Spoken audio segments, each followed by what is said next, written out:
असल में यहाँ पे मामला है एमडी कैट पेपर के लीक होने का है, क्योंकि जी। वो पेपर लीक हो गया था और उसमें जब पेपर लीक हुआ है तो जाहिर बात है वो सबके पास पहले से मौजूद था, इस वजह से उसमें नकल में भी आसानी हुई। 38,041 उम्मीदवार थे जो इस इम्तिहानों में शरीक हुए थे और 22,366 जो हैं वो कामयाब करार पाए थे। मुल्क में तालीमी निज़ाम का अल्लाह ही हाफिज है। एक मेडिकल की तालीम का शोबा ही कुछ बेहतर था, जहां मेरिट पर तलबा को दाखिला मिलता था, मगर अब इसमें भी कई सवालात उठ गए हैं। ये जो नकल माफिया ना नजफ ये कोशिश कर रहा है कि कोई शोबा बच ना जाए, जो भी बचा हुआ ना उनकी नज़र से उसको भी वो अपनी जद में ले लें, और बड़ा अनफॉर्चुनेट है ये। खैर हुआ ये कि 22 सितंबर को मुल्क भर में मेडिकल कॉलेजेस में दाखिले के लिए एमडी कैट का टेस्ट हुआ, जो कि एक प्रैक्टिस है। लेकिन हुआ ये कि 1.5 लाख से ज़ायद तलबा व तालिबात ने इसमें शिरकत जब की, तो टेस्ट के दौरान 50 से ज़्यादा तलबा पर नकल करने के इल्ज़ामात पे हमने देखा कि मुकदमात दर्ज किए गए, बड़ा शोर मचा, बड़ा वावेला हुआ और 2 तलबा जो थे उनकी गिरफ्तारी भी अमल में लाई गई। जिसके बाद इंकशाफात ये हुए तहकीकात के बाद कि एमडी कैट का जो पेपर है ये 10-10 लाख रुपए में फरोख्त किया गया। हैरान कुन तौर पर बास ने इस टेस्ट में 97% से ज़्यादा नंबर हासिल किए। और हम ये जो बात करते रहते हैं ना कि इतने नंबर आगे से जाते हैं, वो उसका एक तरीका ये भी है रट्टे के अलावा। तो टेस्ट के मशकूक रिजल्ट और बेज़ाब्तियों पर मुल्क भर में फिर भरपूर एहतजाज हुआ, मामला सड़कों पर आया और फिर अदालतों तक जा पहुंचा सड़कों से। तो सिंध हाई कोर्ट और इस्लामाबाद हाई कोर्ट ने ये टेस्ट बिलाखिर दोबारा लेने का हुक्म दे दिया है और FIA इस ज़मीन में अपनी इन्वेस्टिगेशन जो है वो जारी रखे हुए है। और इस हवाले से मज़ीद तफसीलात जानने के लिए इस वक्त हमारे साथ मौजूद हैं कराची से सुनो न्यूज़ के नुमाइंदे आसिफ अली सैयद। बहुत शुक्रिया आपके वक्त का आसिफ। आसिफ, बताइएगा कि ये एमडी कैट में जो बेज़ाब्ता इरेगुलरिटीज़ आई हैं से मुतालिक तहकीकात का ये जो मामला है कहाँ तक पहुँचा है, और नकल माफिया की बजाय तलबा को क्यों निशाना बनाया जा रहा है, उनसे क्यों इन्वेस्टिगेशन की जा रही है? जी बिल्कुल, ये एमडी कैट टेस्ट के हवाले से जो इंक्वायरी है वो कल यानी 1 नवंबर से जो है ये शुरू होगा मामला, जब FIA ने जो स्टूडेंट्स हैं कोई 150 के करीब स्टूडेंट्स हैं जिनको कॉल अप नोटिस जारी किए हैं अलहदा सबको, और उनको ये कहा गया है कि आप पेश हों FIA के सामने साइबर क्राइम सर्किल में और ये बताएं कि आपने गैर मामूली तौर पर इतने नंबर किस तरह हासिल किए, क्योंकि जो तालिबी माहिरीन है उनका कहना है कि ये आम तौर पर ऐसा मुमकिन नहीं है कि इतने ज़्यादा नंबर कोई तालिब इल्म चाहे वो कितना ही काबिल क्यों ना हो उसमें एमडी कैट टेस्ट में हासिल कर सके लेकिन नंबर। आसिफ, रूट को पकड़ने की ज़रूरत है, जड़ की तरफ जाने की ज़रूरत है कि कहाँ से आ रहा है मसला, ना कि हम तलबा को हिट करें।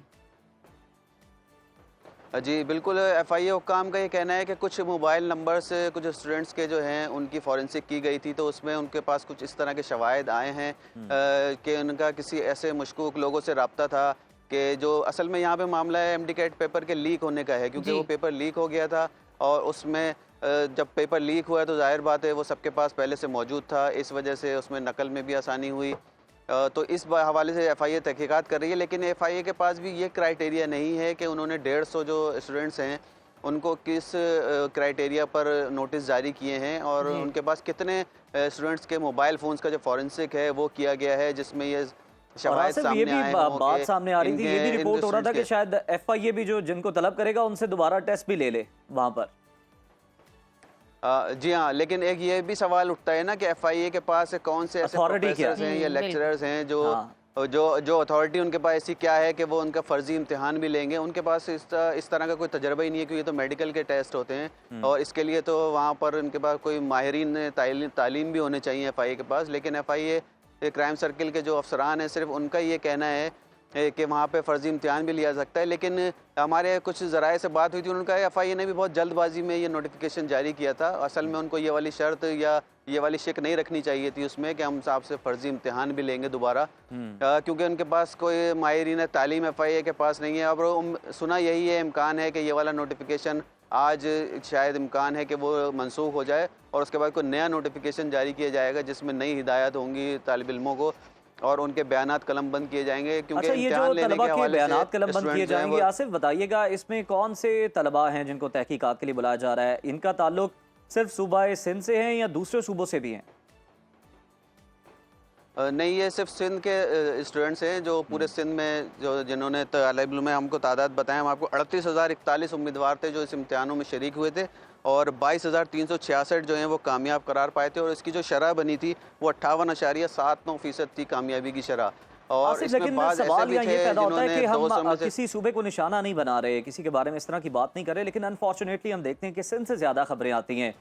हम देखते थे कि मैट्रिक के इम्तिहानात हों, कोई दूसरे इम्तिहानात हों, इंटरमीडिएट के हों, लेकिन अब तो ये एक ही शोबा बचा था हाँ, मेडिकल जिसको का, कह सकते थे कि उसको भी मेरिट नकल पे यहाँ माफिया पे बचे हैं। जद में ले आया है। बिल्कुल। तो क्या कर रहे हैं इंतजामिया?